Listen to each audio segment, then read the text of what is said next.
श्री चैतन्य चरितामृत अंत्य लीला अध्याय 16 श्री चैतन्य महाप्रभु द्वारा कृष्ण के अधरों का अमृतपान। मैं उन श्री चैतन्य महाप्रभु को प्रणाम करता हूँ जिन्होंने स्वयं श्री कृष्ण प्रेम के अमृत का आनंद लिया और फिर अपने भक्तों को सिखाया कि उसका आनंद कैसे लिया जाए। इस प्रकार उन्होंने अपने भक्तों को श्री कृष्ण प्रेम के दिव्य ज्ञान से अवगत कराया। श्री चैतन्य महाप्रभु की जय, श्री नित्यानंद प्रभु की जय, श्री अद्वैत आचार्य की जय और महान प्रभु के सभी भक्तों की जय। श्री चैतन्य महाप्रभु अपने भक्तों संग प्रभु भक्ति में डूबे हुए जगन्नाथपुरी में सदा विराजमान रहे। अगले वर्ष हमेशा की तरह सभी भक्त बंगाल से जगन्नाथपुरी आए और पिछले सालों की तरह वहां भक्तों और श्री चैतन्य महाप्रभु का मिलन हुआ। बंगाल से आए भक्तों के साथ कालिदास जी थे। वे सिर्फ श्री कृष्ण के पवित्र नाम का ही उच्चारण करते थे।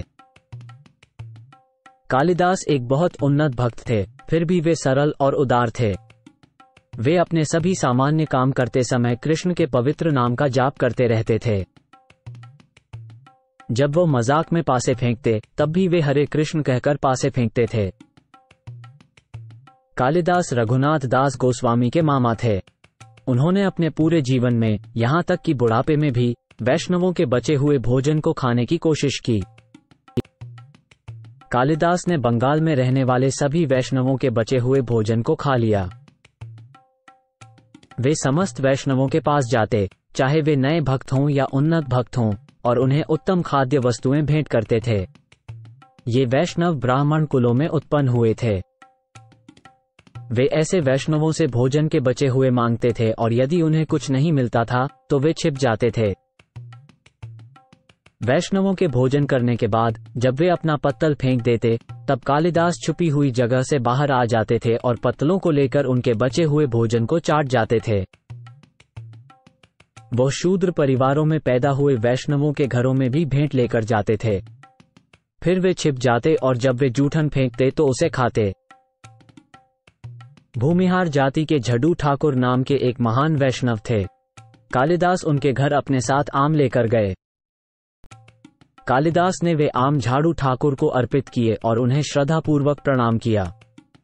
इसके बाद उन्होंने ठाकुर की पत्नी को भी नमस्कार किया। जब कालिदास झाड़ू ठाकुर के आश्रम में गए तो उन्होंने देखा कि वे साधु पुरुष अपनी पत्नी के साथ बैठे हैं। जैसे ही झाड़ू ठाकुर ने कालिदास को देखा, उन्होंने भी उसी तरह से उनको प्रणाम किया। कालिदास के साथ कुछ देर विचार विमर्श करने के बाद झाड़ू ठाकुर ने उनसे निम्नलिखित मधुर वचन कहे। मैं एक निचली जाति से हूं और आप मेरे बहुत सम्मानित अतिथि हैं। मैं आपकी सेवा किस प्रकार करूं? यदि आप अनुमति प्रदान करें तो मैं ब्राह्मण के घर कुछ भोजन भेजूंगा जहां आप प्रसाद ग्रहण कर सकते हैं। यदि आप ऐसा करते हैं तो मैं बहुत आराम से रह पाऊंगा। कालिदास ने उत्तर दिया, हे महाराज, आप मुझ पर कृपा करें। मैं आपका दर्शन करने आया हूं, यद्यपि मैं बहुत तुच्छ और अपराधी हूं।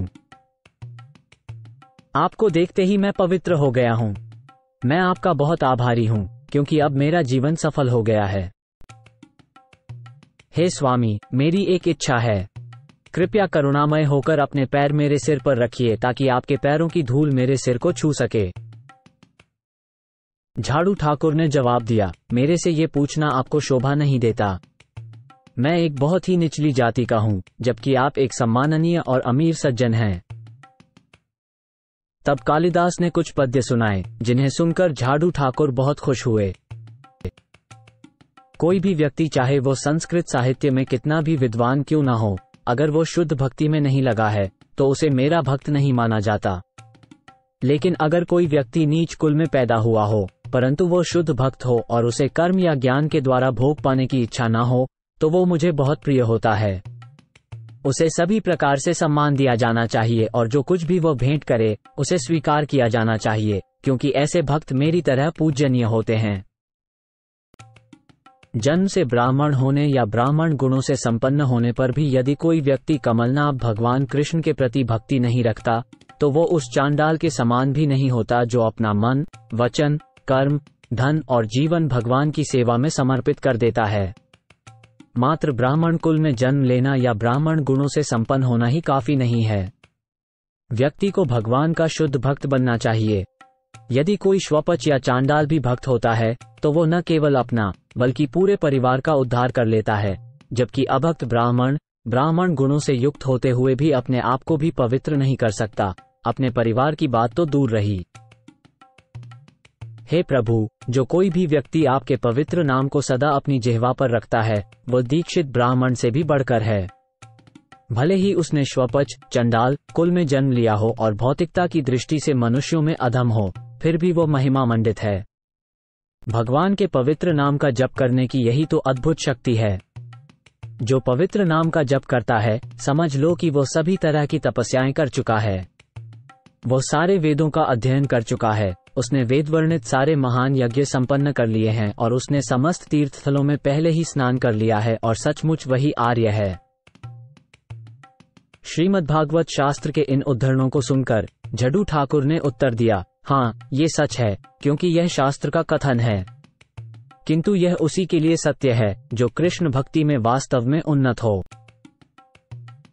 ऐसी स्थिति दूसरों के लिए उचित हो सकती है, लेकिन मुझ में ऐसी आध्यात्मिक शक्ति नहीं है। मैं तो निम्न जाति का हूँ और मेरे हृदय में कृष्ण के प्रति थोड़ी सी भी भक्ति भावना नहीं है। कालिदास ने फिर से झड्डू ठाकुर को प्रणाम किया और उनसे जाने की आज्ञा ली। संत झड्डू ठाकुर उनके साथ साथ ही चले। कालिदास को विदा करने के पश्चात झड्डू ठाकुर अपने घर लौट आए, बुद्धिमान की तर्ज पर अपने हर कदम में अपने पद चिन्ह स्पष्ट रूप से छोड़ते हुए। कालिदास ने उन पद चिन्हों की धूलि को पूरे शरीर पर मल लिया। तत्पश्चात वे झड्डू ठाकुर के घर के निकट एक स्थान में छिप गए। घर लौटकर झड्डू ठाकुर ने देखा कि कालिदास ने जो आम दिए थे वे वहीं रखे हुए हैं। उसी समय उन्होंने मन ही मन उन आमों को कृष्णचंद्र को अर्पित कर दिया। तब झड्डू ठाकुर की पत्नी ने केले के पत्ते और छिलके में लिपटे हुए आमों को निकाला और उन्हें झड्डू ठाकुर को दिया, जिनके बाद उन्होंने उन्हें चूसकर खाना शुरू कर दिया। जब उन्होंने केले खाना समाप्त कर लिया तो उन्होंने गुठली और छिलके को केले के पत्ते पर छोड़ दिया और उनकी पत्नी अपने पति को खिलाने के बाद स्वयं खाने लगी। जब वो खाना खा चुकी तो उसने केले के पत्तों और छाल में बीज तथा छिलके लिए और उन्हें उठाकर उस गड्ढे में फेंक दिया जहां सारा कचरा फेंका जाता था। कालिदास ने केले के पत्ते और आम की गुठली व छिलके तक को चाखा। उन्हें चखते समय प्रेम में डूबे हुए उल्लास का अनुभव हुआ। ऐसे तरीके से कालिदास ने बंगाल में रहने वाले सभी वैष्णवों का बचा हुआ भोजन खाया। जब ये कालिदास जगन्नाथपुरी यानी नीलाचल आए तो श्री चैतन्य महाप्रभु ने उन पर बड़ी कृपा की। श्री चैतन्य महाप्रभु प्रतिदिन नियमित रूप से जगन्नाथ जी के मंदिर में दर्शनार्थ जाते थे और उस समय उनका निजी सेवक गोविंद उनके जलपात्र को लेकर उनके साथ साथ जाता था। सिंहद्वार के उत्तर में दरवाजे के पीछे से मंदिर की ओर जाने वाली 22 सीढ़ियां हैं और इन सीढ़ियों के नीचे एक गड्ढा है। श्री चैतन्य महाप्रभु इस गड्ढे में अपने पांव धोया करते थे और तब वो मंदिर में प्रवेश करके भगवान जगन्नाथ जी का दर्शन करते थे।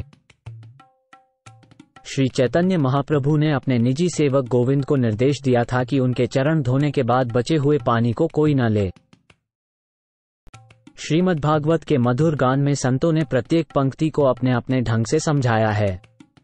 एक संत का कथन है कि प्रभु की कड़ी आज्ञा के कारण कोई भी जीव व्रत से जल न ले सकता था। कुछ अंतरंग भक्त किसी तरह से जल लेकर पी जाते थे। एक दिन जब श्री चैतन्य महाप्रभु उसी स्थान पर अपने चरण धो रहे थे, तब कालिदास वहां आए और जल लेने के लिए अपनी अंजुली आगे बढ़ाई। कालिदास ने हथेली भर पानी पिया, फिर दूसरी और तीसरी बार भी हथेली भरकर पानी पिए। तब श्री चैतन्य महाप्रभु ने उससे अधिक पानी पीने से उन्हें रोका। अब दोबारा ऐसा मत करो, मैंने तुम्हारी इच्छा पूरी कर दी है जहां तक कर सकी। श्री चैतन्य महाप्रभु सर्वश्रेष्ठ सर्वज्ञ पूर्ण पुरुषोत्तम भगवान हैं। अतः वे जानते थे कि कालिदास के हृदय की गहराइयों में वैष्णवों के प्रति पूरी श्रद्धा है। इस गुणवत्ता के कारण श्री चैतन्य महाप्रभु ने उन्हें उस दया से संतुष्ट किया जो किसी और को प्राप्त नहीं थी। दक्षिण दिशा में 22 सीढ़ियों के पीछे और ऊपर भगवान नरसिंह देव की एक प्रतिमा है। ये बाईं ओर है क्योंकि कोई मंदिर की ओर सीढ़ियां चढ़ता है। अपने बाईं ओर भगवान नरसिंह का अर्चा विग्रह होने पर श्री चैतन्य महाप्रभु ने उन्हें नमन किया क्योंकि वे मंदिर की ओर जा रहे थे। नमन करते हुए वे बार बार निम्नलिखित श्लोक पढ़ते थे। हे नरसिंहदेव, मैं आपके प्रति अपना आदर प्रकट करता हूँ। आप प्रहलाद महाराज के हर्ष के दाता हैं और आपके नाखूनों ने अन्याय हिरण्यकशिपु के सीने को उसी तरह चीर डाला था जैसे एक छेनी पत्थर को चीरती है। इधर भी भगवान नरसिंह हैं और उधर भी भगवान नरसिंह हैं। जहां भी मैं जाता हूं, मैं भगवान नरसिंहदेव को वहां देखता हूं। वे मेरे हृदय के बाहर और अंदर दोनों जगह हैं। इसलिए मैं आदि भगवान नरसिंहदेव की शरण लेता हूं, जो पूर्ण पुरुषोत्तम भगवान हैं। भगवान नरसिंहदेव को नमस्कार करने के बाद श्री चैतन्य महाप्रभु ने भगवान जगन्नाथ के मंदिर में दर्शन किए। इसके बाद वो अपने घर लौट आए और दोपहर के कर्मों को करके भोजन ग्रहण किया। श्री चैतन्य महाप्रभु के भोजन के अवशेष पाने की आशा में कालिदास दास ने दरवाजे के बाहर प्रतीक्षा की। गोविंद श्री चैतन्य महाप्रभु के सभी संकेतों को समझ गया था, इसलिए उसने बिना विलंब किए श्री चैतन्य महाप्रभु के भोजन के शेष प्रसाद को कालिदास को दे दिया। वैष्णव भोजन के अवशेषों को ग्रहण करना इतना महत्वपूर्ण है कि श्री चैतन्य महाप्रभु कालिदास पर अपनी सर्वोच्च कृपा बरसाने के लिए प्रेरित हुए। इसलिए घृणा और संकोच को त्याग कर वैष्णवों के भोजन के बचे हुए हिस्से को खाने का प्रयास करो, क्योंकि ऐसा करने से तुम्हें जीवन का मनचाहा लक्ष्य प्राप्त हो सकेगा। श्री कृष्ण को अर्पित किए गए भोजन के शेष को महाप्रसाद कहा जाता है, और वही महाप्रसाद जब भक्त द्वारा ग्रहण किया जाता है तो ये शेष महाप्रसाद बन जाता है। भक्त के चरणों की धूल, भक्त के चरणों का धोया हुआ पानी और भक्त द्वारा बचा हुआ भोजन, ये तीन अत्यंत शक्तिशाली वस्तुएं हैं। इन तीनों की सेवा करने से मनुष्य को कृष्ण प्रेम का परम लक्ष्य प्राप्त होता है। सभी प्रमाणित शास्त्रों में बार बार पुकार कर इसकी उद्घोषणा की गई है। इसलिए हे प्यारे भक्तों, कृपया मेरी बात सुनो, क्योंकि मैं बार बार आग्रहपूर्वक कहता हूं कि इन तीनों में आस्था रखो और बिना किसी संकोच के उनकी सेवा करो। इन तीनों के माध्यम से मनुष्य जीवन का सबसे उच्च लक्ष्य कृष्ण प्रेम पा लेता है। ये भगवान कृष्ण की सबसे बड़ी दया है। इस बात का प्रमाण कालिदास खुद हैं। इस प्रकार श्री चैतन्य महाप्रभु जगन्नाथपुरी अर्थात नीलाचल में रहे और उन्होंने अपनी अदृश्य कृपा से कालिदास पर अपार दया की। उस साल शिवानंद सेन अपनी बीवी और अपने सबसे छोटे बेटे पुरीदास को भी साथ लाए। शिवानंद सेन अपने पुत्र के साथ श्री चैतन्य महाप्रभु से मिलने उनके निवास स्थान पर गए। उन्होंने अपने पुत्र से महाप्रभु को प्रणाम करने को कहा। श्री चैतन्य महाप्रभु बार बार उस बालक से कृष्ण नाम का उच्चारण करने को कहते रहे, लेकिन बालक पवित्र नाम का उच्चारण नहीं कर रहा था। यद्यपि शिवानंद सेन ने उस बालक से कृष्ण जी के नाम को मुंह से बुलवाने का बहुत प्रयास किया, किंतु बालक ने नामोच्चारण नहीं किया। श्री चैतन्य महाप्रभु ने कहा, मैंने संपूर्ण जगत को कृष्ण का पवित्र नाम लेने के लिए प्रेरित किया। मैंने तो वृक्षों और स्थिर पौधों तक को पवित्र नाम का जाप करने के लिए प्रेरित किया, लेकिन मैं इस बालक से कृष्ण का पवित्र नाम नहीं जपवा सका। ये सुनकर स्वरूप दामोदर गोस्वामी बोलने लगे। उन्होंने कहा, हे प्रभु, आपने उसे कृष्ण नाम में दीक्षित तो कर दिया, किंतु मंत्र पाने के बाद भी वो उसे सभी के सामने प्रकट नहीं करेगा। ये बालक मन ही मन मंत्र का जप करता है, इसे ऊंची आवाज में नहीं बोलता। जहां तक मेरी समझ है, यही उसकी मंशा है। एक और दिन श्री चैतन्य महाप्रभु ने उस बालक से कहा, हे पुरीदास, तुम गाओ। तब उसने निम्नलिखित श्लोक बनाकर सबके सामने गाया। वृंदावन की गोपांगनाओं के कानों के लिए श्री कृष्ण नीले कमल के फूल के तुल्य हैं। आंखों के लिए वे अंजन हैं, वक्षस्थल के लिए इंद्रनीलमणि की माला है और उनके आभूषण हैं। ऐसे श्रीहरि श्री कृष्ण की जय हो। बालक की उम्र मात्र 7 वर्ष थी और उसे कोई औपचारिक शिक्षा भी प्राप्त नहीं थी। फिर भी उसने बहुत अच्छा श्लोक रचा। इस बात ने सभी को आश्चर्यचकित कर दिया। ये श्री चैतन्य महाप्रभु की अहेतुक कृपा की महिमा है, जिसका ब्रह्मा जी और देवगण भी अनुमान नहीं लगा सकते। सभी भक्त लगातार 4 महीने तक श्री चैतन्य महाप्रभु के साथ रहे। इसके पश्चात भगवान ने उन्हें बंगाल लौटने को कहा, इसलिए वे वापस लौट गए। जब तक ये भक्त ओडिशा राज्य के पुरी में रहे, तब तक श्री चैतन्य महाप्रभु ने अपनी बाहरी चेतना बनाए रखी, किंतु जैसे ही ये चले गए, उसके बाद से महाप्रभु फिर से श्री कृष्ण के प्रेम के उन्माद में डूब गए। पूरे दिन और रात के समय श्री चैतन्य महाप्रभु को कृष्ण की सुंदरता, सुगंध और स्वाद का प्रत्यक्ष अनुभव हुआ, जैसे कि वह कृष्ण को हाथों से छू रहे हों। एक दिन जब श्री चैतन्य महाप्रभु जगन्नाथ जी के मंदिर में दर्शन हेतु पहुंचे, तो सिंहद्वार के द्वारपाल ने उनके निकट जाकर उन्हें नमस्कार किया। महाप्रभु ने द्वारपाल से पूछा, मेरे जीवन के प्राण कृष्ण कहाँ हैं? मुझे कृष्ण दिखाओ। इतना कहकर उन्होंने द्वारपाल का हाथ पकड़ लिया। द्वारपाल ने उत्तर दिया, महाराजा नंद का पुत्र यही है, कृपया मेरे साथ आएं और मैं आपको दर्शन करा दूंगा। श्री चैतन्य महाप्रभु ने द्वारपाल से कहा, तुम मेरे हृदय के मित्र हो, कृपया मुझे मेरे आराध्य देवता को दिखला दो। इतना कहने के बाद वे दोनों जगमोहन नामक स्थान पर गए, जहां से भगवान जगन्नाथ के दर्शन होते हैं। द्वारपाल बोला, देखो, भगवान श्री पुरुषोत्तम वहां विराजमान हैं। यहां से आप भगवान के दर्शन करके अपनी आंखों को तृप्त कर सकते हो। श्री चैतन्य महाप्रभु विशाल स्तंभ, जिसे गरुड़ स्तंभ कहा जाता है, के पीछे खड़े हो गए और भगवान जगन्नाथ पर दृष्टि डाली। परंतु जैसे ही उन्होंने देखा, भगवान जगन्नाथ श्री कृष्ण बन गए, जिनके मुख में बांसुरी थी। रघुनाथ दास गोस्वामी ने अपनी पुस्तक गौरांग स्तव कल्पवृक्ष में इस घटना का बड़े ही सुंदर ढंग से वर्णन किया है। हे द्वारपाल, हे मेरे मित्र, मेरे हृदय के स्वामी कृष्ण कहाँ हैं? मुझे शीघ्र ही उनके दर्शन करा दो। श्री चैतन्य महाप्रभु ने उन्मत्त की तरह इन शब्दों से उस द्वारपाल को संबोधित किया।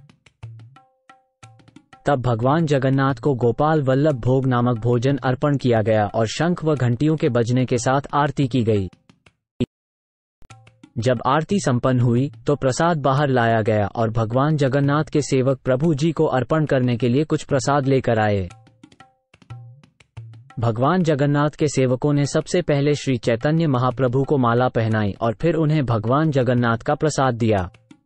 प्रसाद इतना स्वादिष्ट था कि केवल इसकी महक, उसके स्वाद का जिक्र छोड़ दें, ही मन को मस्त कर देने वाली थी। ये प्रसाद अत्यंत कीमती सामानों से बना हुआ था, इसलिए नौकरगण उसका थोड़ा सा हिस्सा श्री चैतन्य महाप्रभु को खिलाना चाहते थे। श्री चैतन्य महाप्रभु ने प्रसाद से थोड़ा सा निवाला खाया। बाकी के हिस्से को गोविंद ने अपने वस्त्र के छोर में बांध लिया। श्री चैतन्य महाप्रभु के लिए ये प्रसाद अमृत से करोड़ों गुना मीठा था, इसलिए वे पूरी तरह से संतुष्ट हो गए।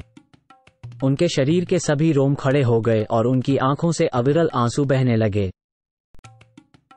श्री चैतन्य महाप्रभु जी विचार करने लगे, इस प्रसाद में ऐसा स्वाद कहां से आया? निश्चित ही श्री कृष्ण के होठों से अमृत के स्पर्श से ऐसा हुआ है।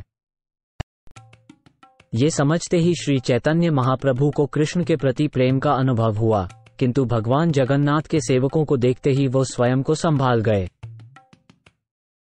प्रभु बार बार कहते थे, बहुत सौभाग्य से भगवान को अर्पित प्रसाद का एक कण मिल पाता है।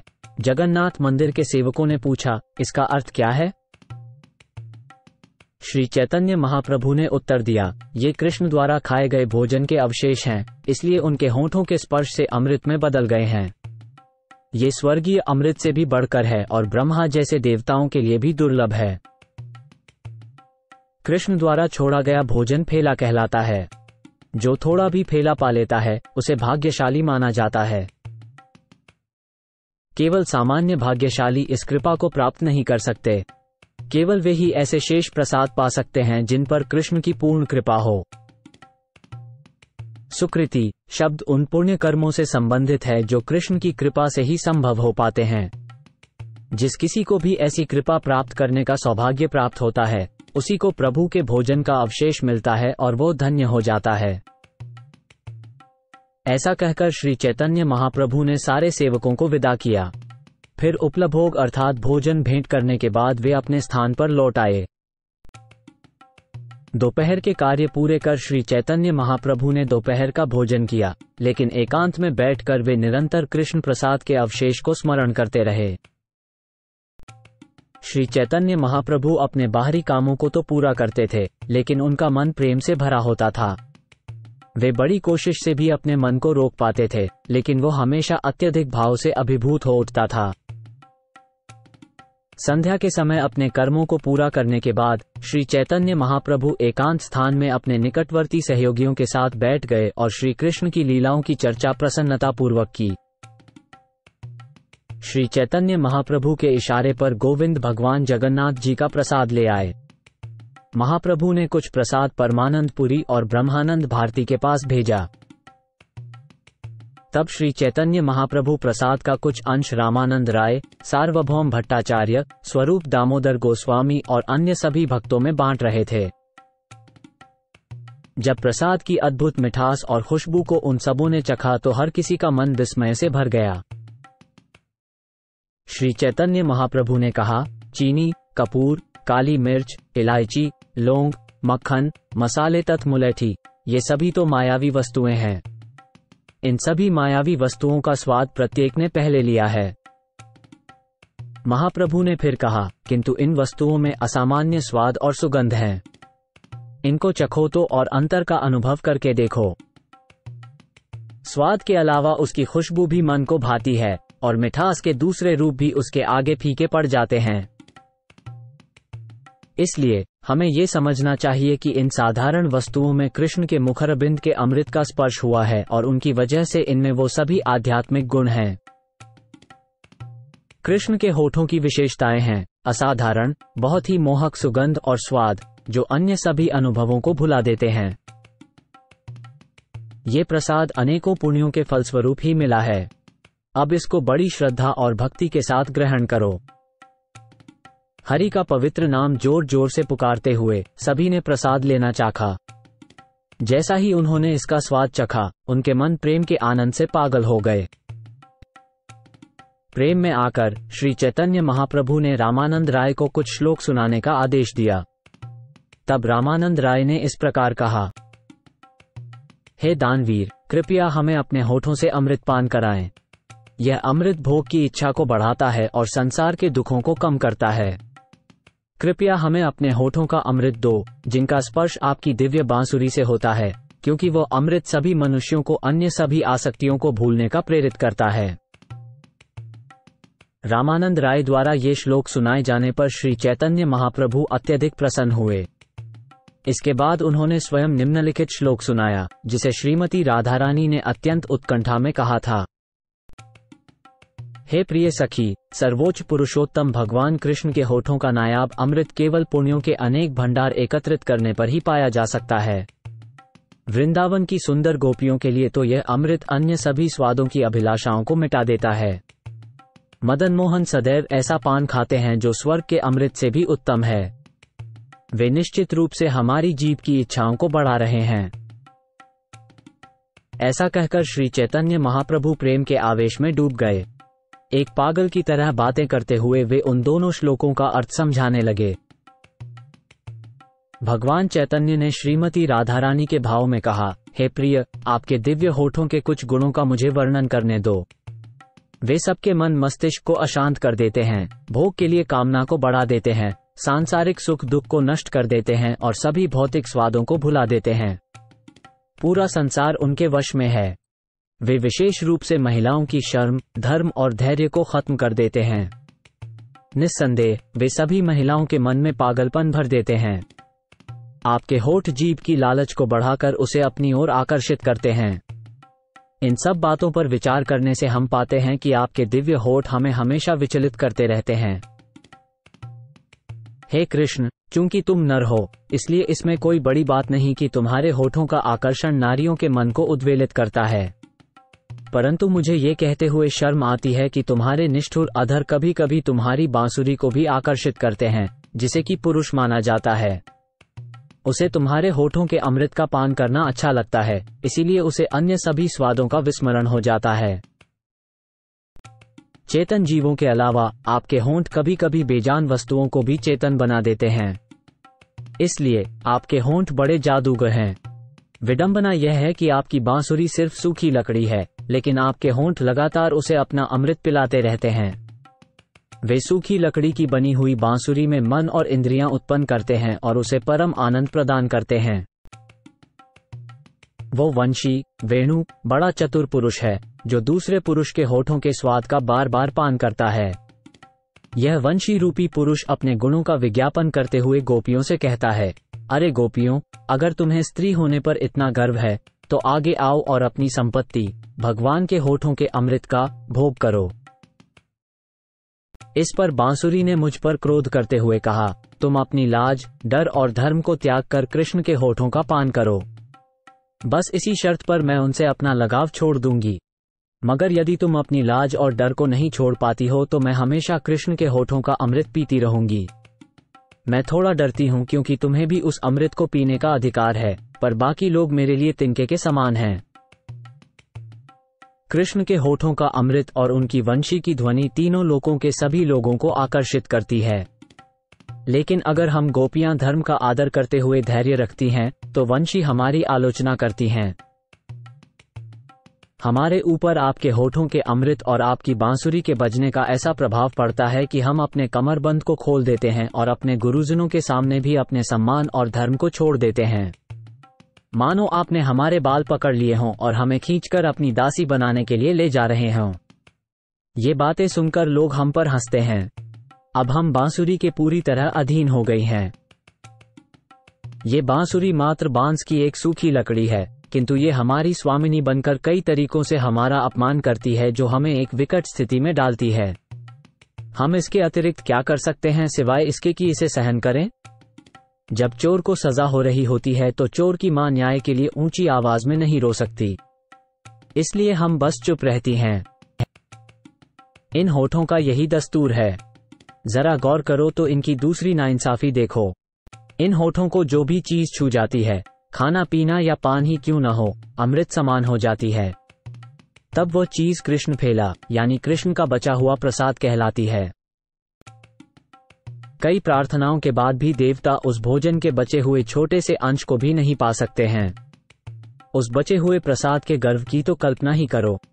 जिस व्यक्ति ने अनेकों जन्मों तक पुण्य किए हैं और इस प्रकार से भक्त बना है, केवल वही उस भोजन के बचे हुए को प्राप्त कर सकता है।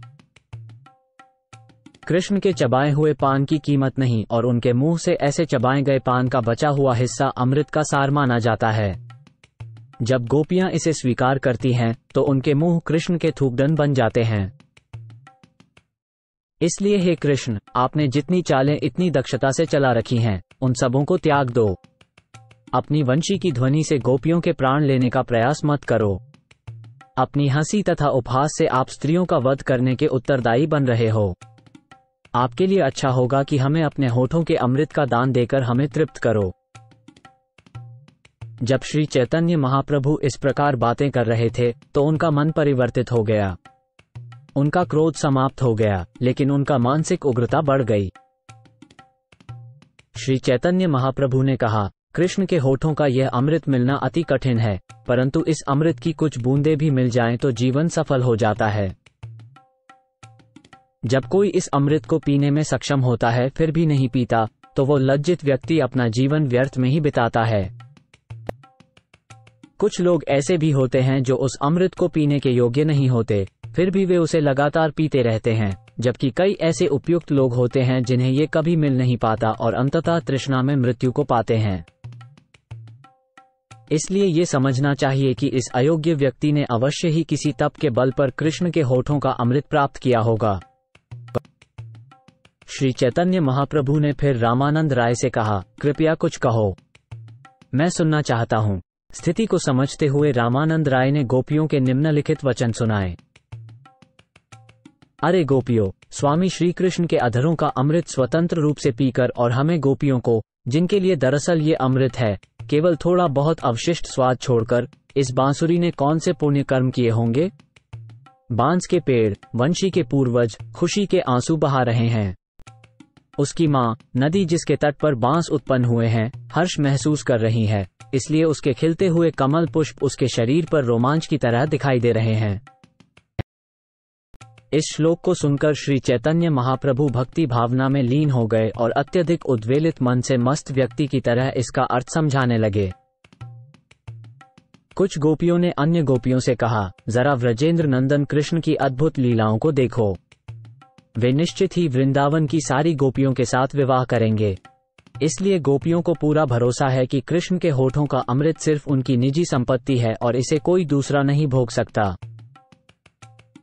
हे गोपी, ये बंशी विगत जीवन में कितने पुण्य कर चुकी होगी, ठीक से जान लो। हम ये नहीं जानती कि इसने कितने तीर्थों पर दर्शन किए, कौन कौन से तप किए या किस सिद्ध मंत्र का जप किया। ये बांसुरी पूरी तरह से अयोग्य है, क्योंकि यह तो एक बेजान बांस का डंडा है।